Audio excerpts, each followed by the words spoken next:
Hello दोस्तों, स्वागत है आपका आज के एक नए वीडियो में जिसमें हम अच्छे से डिटेल में एक्सप्लेन करने वाले हैं कि इंजीनियरिंग के 4 साल के बाद आपके पास क्या क्या ऑप्शंस बचते हैं और आप क्या चूज कर सकते हैं। सो उसके ऊपर हम आज अच्छे से डिस्कशन करने वाले हैं। सबसे पहले मैंने हर बार अपने वीडियो में यही बात बोली है, तो आपको भी अब पता चल गया होगा कि कौन सी है।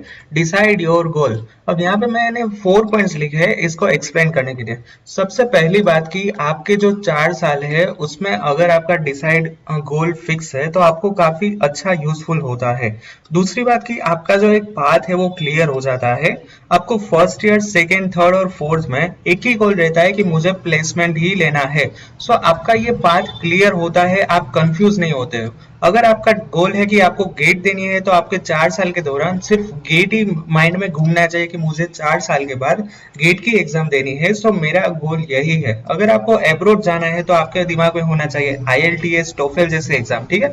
सो आपका एक पाथ क्लियर हो जाता है। उसके बाद है कि आपको कोई कंफ्यूजन नहीं होता है अगर आपका गोल फिक्स होता है तो।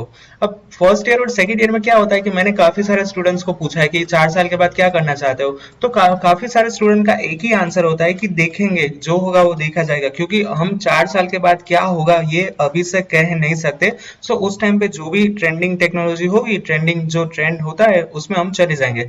तो ऐसा नहीं होना चाहिए, आपके दिमाग में कंफ्यूजन नहीं होना चाहिए, आपका गोल फिक्स होना चाहिए, ठीक है। सो create your time table and follow it. अगर आपका गोल फिक्स है तो आप उसके हिसाब से एक टाइम टेबल बनाइए और उसको फॉलो कीजिए। सो ये 4 पॉइंट है। सो इसीलिए मैंने ऑलवेज यही बोला है कि डिसाइड योर गोल। सो आपको काफी यूजफुल होता है।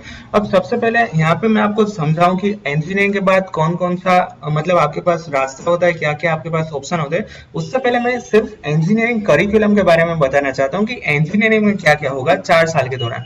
सबसे पहले साल में आपका पहला 14 डेज होगा, वो होगा इंडक्शन पीरियड।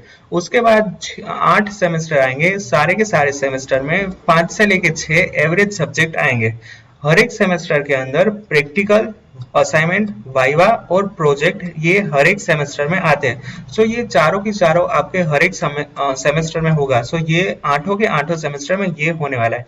इसके बाद इंटर्नशिप होगी, वो एक तो आपको करनी होगी, आप एक से ज्यादा भी कर सकते हो बट एक तो आपको करनी ही होगी। और प्लेसमेंट तो हर साल आता नहीं है, प्लेसमेंट होगा ओनली इन फोर्थ ईयर और ये एक ही बार आएगा और लाइफ टाइम अपॉर्चुनिटी होगी आपके लिए, ठीक है। सो ये है आपका पूरा का पूरा इंजीनियरिंग करिकुलम। 4 साल कहाँ पे बीत जाएंगे आपको पता भी नहीं चलेगा, ठीक है। सो अच्छे से पढ़ाई करना। अब सबसे पहली बात की आज का वीडियो का टॉपिक है उसके ऊपर आते हैं कि इंजीनियरिंग के बाद क्या क्या पॉसिबल है। सो ये सारे के सारे तो है ही, इसके अलावा भी आपके पास काफी सारे अदर ऑप्शंस भी है जो मैंने यहाँ पे मेंशन नहीं किए हैं, क्योंकि मोस्ट ऑफ स्टूडेंट्स इसी से जो यहाँ पे मैंने जितने भी पॉइंट्स लिखे हैं उसके साथ ही जाते हैं। बट अगर आपका गोल इसके कुछ अलावा है तो आप नीचे कमेंट में भी मेंशन कर सकते हो, आप मुझे डायरेक्टली भी उसके रिगार्डिंग पूछ सकते हो, ठीक है। सो सबसे पहले आता है हायर स्टडीज। काफी सारे students after engineering MTech pursue करना चाहते हैं, उसके बाद पीएचडी करना चाहते हैं, एमबीए करना चाहते हैं। सो इंजीनियरिंग के बाद आपके पास सबसे पहला ऑप्शन होता है हायर स्टडीज का। उसके बाद काफी सारे स्टूडेंट्स पीएसयू में जाते हैं। यहाँ पे पीएसयू का मतलब समझाओ तो पब्लिक सेक्टर यूनिट जिसको बोलते हैं, गवर्नमेंट की बड़ी बड़ी कंपनीज जिसमें आती है भारत हेवी इलेक्ट्रॉनिक्स लिमिटेड, फिर काफी सारी दूसरी भी कंपनीज आती है। उसके अलावा काफी सारे स्टूडेंट्स मैनेजमेंट में जाते हैं, जैसे कि मैंने ऑलरेडी बताया कि एमबीए में काफी सारे स्टूडेंट्स जाते हैं। सो ये भी आपके पास एक ऑप्शन रहता है आफ्टर 4 ईयर ऑफ इंजीनियरिंग। इसके बाद आता है एंटरप्रेन्योरशिप। काफी सारे लोग एंटरप्रेन्योर बनना चाहते हैं, सो वो अपना खुद का एंटरप्रेन्योरशिप ओपन करते हैं, ठीक है। उसके बाद सबसे ज्यादा स्टूडेंट इसी के साथ जाते हैं और वो है कैंपस प्लेसमेंट। ये भी अच्छी बात है, ठीक है। इसके बाद आता है सिविल सर्विसेज, यूपीएससी, जीपीएससी जैसी सिविल सर्विसेज में भी काफी सारे स्टूडेंट्स आफ्टर इंजीनियरिंग में जाते हैं। और अभी रिसेंटली ही यूपीएससी का रिजल्ट डिक्लेयर हुआ है, उसमें जो टॉपर्स थी, वन ऑफ द टॉपर्स वो थी इंजीनियरिंग बैकग्राउंड से। सो ऐसा नहीं कि अगर आप इंजीनियरिंग में हो तो आपके पास यूपीएससी में पढ़ाई करने के लिए टाइम नहीं मिलेगा, ऐसा बिल्कुल नहीं है। अगर आपका गोल फिक्स है तो आप यूपीएससी भी क्रैक कर सकते हो, ठीक है। उसके बाद काफी सारे स्टूडेंट्स अपना खुद का स्टार्टअप स्टार्ट करते हैं आफ्टर 4 ईयर ऑफ इंजीनियरिंग, तो ये भी काफी अच्छी बात है। इसके बाद होता है certification course, Indian arm force जिसमें आता है इंडियन आर्मी, इंडियन नेवी और इंडियन एयरफोर्स। इसके अलावा भी काफी सारे आर्म फोर्स में काफी सारे बॉर्डर सिक्योरिटी फोर्स कोर्स जैसे डिफरेंट डिफरेंट कैटेगरीज होती है।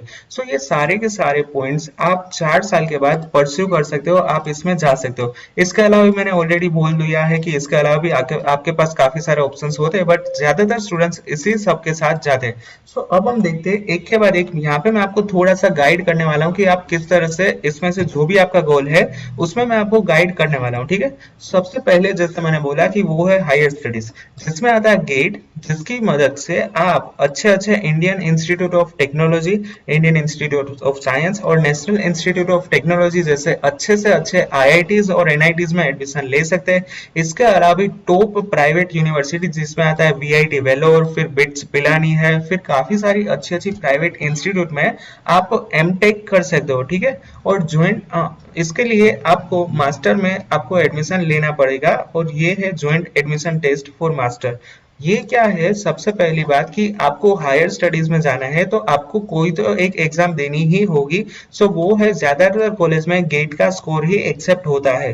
सो गेट के स्कोर के हिसाब से आप हायर स्टडीज में जा सकते हो, बट इसके लिए आपको सेकेंड और थर्ड ईयर से ही गेट की प्रिपरेशन स्टार्ट करनी होगी, तो आपको काफी गेट में अच्छे से अच्छे मार्क्स आने के चांस है।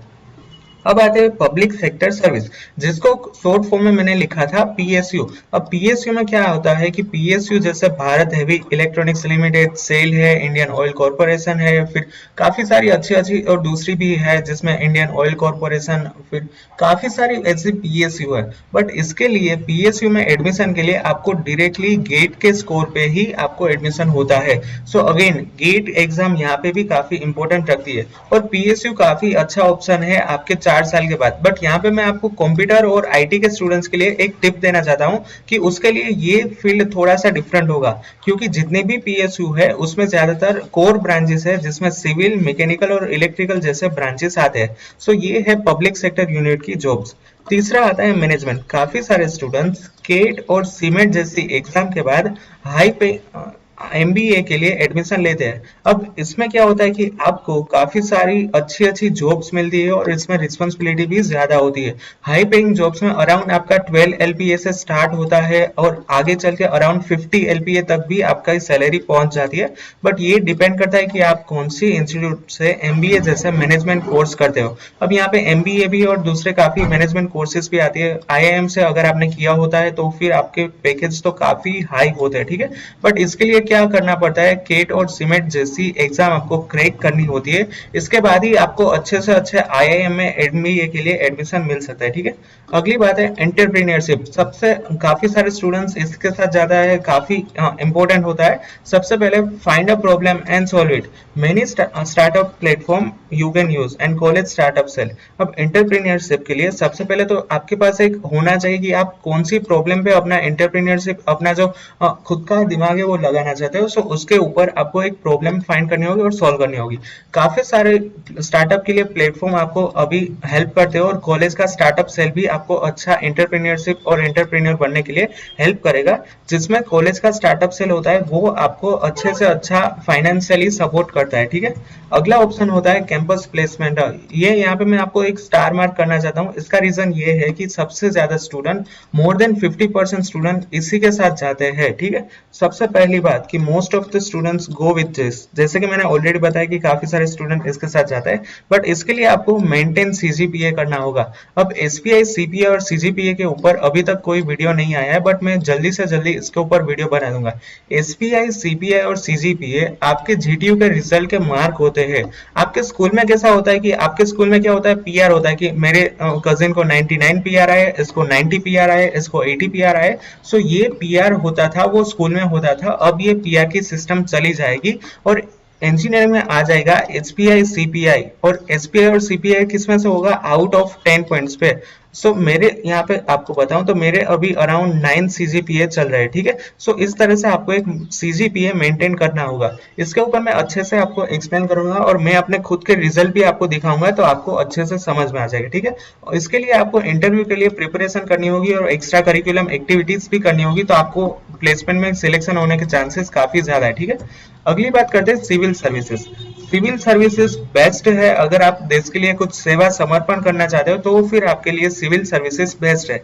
इसके लिए आपको यूपीएससी एग्जाम क्रैक करनी होगी और उसमें प्रीलिमिनरी एग्जाम होगी, उसके बाद मेंस होगी और उसके बाद रिटन टेस्ट और इंटरव्यू आएगा। सो अराउंड 3 स्टेज में होता है यूपीएससी का क्लियरेंस, ठीक है।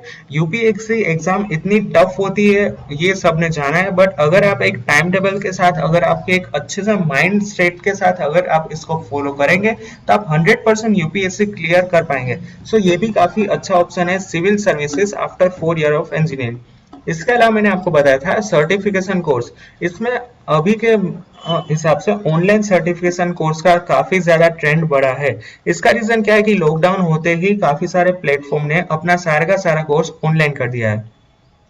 इसके अंदर आप Microsoft certification solution, certified ethical hacker, certified information security manager, Google cloud, Amazon web services, blockchain, data science और ये सारे के सारे टॉप सर्टिफिकेट्स है। अगर आपके पास ये सारे के सारे सर्टिफिकेट होते हैं तो आपको जॉब मिलने में काफी अच्छे से जॉब मिल जाएगी, काफी अच्छा आपका प्लेसमेंट होता है।